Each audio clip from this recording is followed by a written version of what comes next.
Some movies are about what happens. Pulp Fiction is about how it happens, out of order, looping back on itself, showing the same world from different angles until you realize the real story is about choices, luck, and the tiny moments where people decide who they're going to be. It starts small. Two small-time crooks, a couple, sit in a cheap diner. He's all nervous energy and half-baked plans. She's sweet-faced and sharp-edged, calling him Honey Bunny across the table. They complain about how risky liquor stores and gas stations have become, how everyone's armed and nobody wants to get killed over a few dollars. Then it hits them. Nobody expects a diner to get robbed. The place is full of wallets, purses, and cash drawers. He talks himself into it. She talks herself into him. They stand up on their seats, guns out, and announce the robbery. The movie freezes on that chaos and drops us somewhere else entirely. Now we're in a car, floating through Los Angeles. Two hitmen in black suits and skinny ties, Jules Winnfield and Vincent Vega, are on their way to work. They talk about Europe like they just got back from a holiday brochure, what they call a quarter pounder with cheese in Paris, whether mayo on fries is disgusting, the little details that make the world feel real. It's banter, but it's also a way of showing that to them. Carrying guns to a job is just part of the morning routine. They're heading to an apartment to collect something for their boss, Marsellus Wallace, a powerful crime kingpin who owns half the city in one way or another. The something is a mysterious briefcase that glows warm and golden when it opens. We never find out what's in it. It doesn't matter. It's important because Marsellus says it is. When Jules and Vincent reach the apartment, the tone shifts. The room is full of nervous young guys who tried to double-cross Marsellus.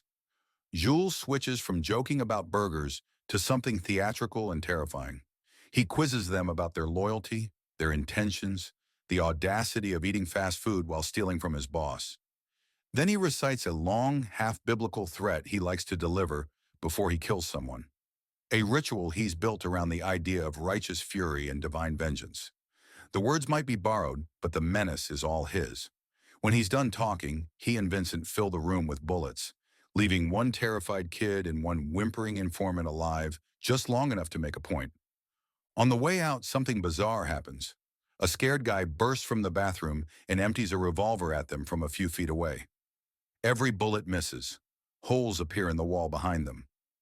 Jules and Vincent stand unharmed, staring at the damage and then at each other. Vincent shrugs it off as luck. Jules doesn't. In his eyes, something has shifted. That wasn't just a close call, it was a sign. They drag one of the surviving guys, Marvin, into the car and drive off. In the middle of their argument about whether this was a miracle, Vincent turns around to ask Marvin, "Do you think?" And his gun goes off. Just like that, Marvin's head explodes all over the back seat and rear window. There's no buildup, just a brutal, ridiculous accident. Now they're not just two hitmen on the way home. They're two hitmen driving a very noticeable, blood-soaked car in broad daylight. To survive this kind of mess, you need connections. They take a detour to the house of a friend named Jimmy, who is understandably horrified to find his kitchen invaded by two suited men covered in gore. Marsellus sends in a specialist, Winston Wolfe, known simply as the Wolf. He turns up in the middle of the night in a suit sharper than his tone, checks his watch, and immediately takes control. No panic, no moral lectures, just practical instructions. Clean the car, pick up the chunks, strip off the clothes, spray the interior. When they're done, the car looks passable. The body is hidden in the trunk, and Jules and Vincent are wearing borrowed t-shirts and shorts that make them look like off-duty tourists.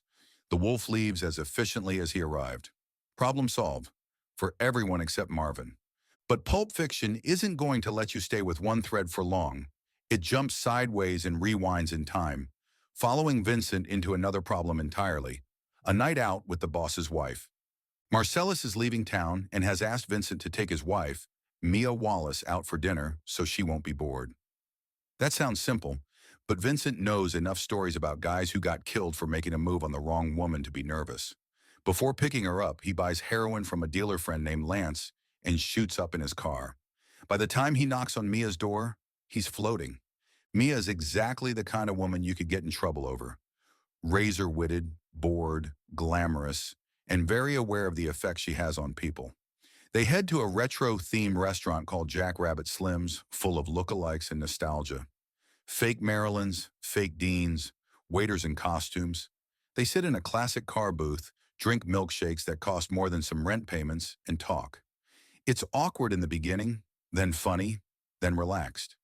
There's a sense that both of them are dancing along a line, flirting but not crossing it. The literal dancing comes when they enter a twist contest. On the dance floor in a spotlight, they move with a mix of irony and real joy. For a few minutes, they're just two people having fun, not a gangster's wife and the man who might die if he steps wrong. Afterwards, back at Mia's place, Vincent is faced with a problem. He likes her. He also likes being alive. He gives himself a pep talk in the bathroom, trying to remember his boundaries and go home solo. While he's in there rehearsing his self-control, Mia finds a little bag of heroin in his coat pocket. She thinks it's cocaine. She snorts a line, expecting a mild high and getting slammed with something much heavier. By the time Vincent comes out, she's overdosing on the couch, blood bubbling from her nose, eyes rolled back. Panic replaces cool in an instant. Vincent scoops her up and drives like a lunatic to Lance's house, crashing into his front lawn and screaming for help. What follows is dark and absurd at the same time. In the middle of Lance's living room, they slam open a medical kit, arguing about where to stick the needle, how big the dose should be, whether they're about to kill her or save her. Vincent ends up jamming a massive adrenaline syringe straight into her chest. She gasps, bolts upright, and lets out a raw scream, dragged back from the edge. Everyone stands there breathing hard and shaking, like they've just survived a car crash. Vincent and Mia agree that this night never happened, at least as far as Marsellus is concerned. From there, the film jumps again, this time to a different main character. Butch Coolidge, an aging boxer whose best years are behind him. He sits in a bar with Marsellus, who's offering him one last payday. The deal is simple. Butch will take a dive in the 5th round of his next fight, so everyone who bet on his loss wins big. Marsellus hands him an envelope full of money and reassurance. This is business, not charity. Butch looks like a man who hates admitting his time is up. Still, he takes the cash. In a flashback, we see why one object matters so much to him. A gold watch, handed down through generations of his family, carried through wars and prison camps, saved under humiliating conditions by a fellow soldier so it could be delivered to him as a child. The story is strange and uncomfortable, but the point is clear. This watch is more than jewelry. It's his entire family history concentrated into metal and memory. On the night of the bout, Butch doesn't follow the deal. He knocks his opponent out so hard the man dies. Then Butch slips out of the ring and disappears into the night, having bet all his own money against the agreed result. He makes a fortune, but also paints a target on his back. Marsellus doesn't forgive that kind of betrayal. Butch hides out in a cheap motel with his sweet, dreamy girlfriend, Fabienne. She talks about breakfast and potbellies and running away to some quiet place where they can forget all this. They make plans to leave town the next morning with the bag of cash under the bed. Everything's almost fine, until Butch realizes she forgot one thing, the watch. She left it on the little kangaroo figurine in their apartment. Butch explodes with frustration, then calms down. For him, leaving the watch behind is unthinkable. Money can be replaced. That watch can't. He decides to sneak back into his old place in broad daylight to retrieve it, knowing Marcellus's men are probably watching for him. He gets in cleanly, moving through his apartment like a thief. The place looks untouched. On the kitchen counter, he spots a gun that isn't his, resting beside a box of pastries. That tells him someone's there. Before he can process it, Vincent Vega steps out of the bathroom with a paperback in his hand. There's a split second where they see each other, and Butch shoots him dead with his own gun. Vincent drops, the book still in his hand, killed mid-boring errand. In a movie that has treated him like a main character up to now, he's suddenly just a casualty of someone else's story. Butch, rattled but alive, grabs the watch and bolts. While driving away from the apartment, he happens to see Marsellus crossing the street with coffee and donuts. Their eyes meet. Instinct takes over. Butch floors it and rams Marsellus with the car. The collision spills into a wreck, drawing sirens and scattering pedestrians. Both men are hurt but not done. Marsellus pulls himself together and starts shooting. Butch flees into the nearest refuge, a pawn shop. He runs into the store with Marsellus right behind him. Before they can settle anything, the shop owner, Maynard, knocks them out cold. When they wake up, they're tied to chairs in the downstairs basement, gagged and surrounded by tools and filth. Maynard calls his friend Zed, a security guard, and they bring out a silent, masked figure they keep on a chain, the Gimp. It becomes sickeningly clear what these two men like to do to strangers they catch. They decide to play with Marsellus first, dragging him into a back room and bolting the door. Butch, still tied, hears muffled noises and grunts that tell him exactly what's happening.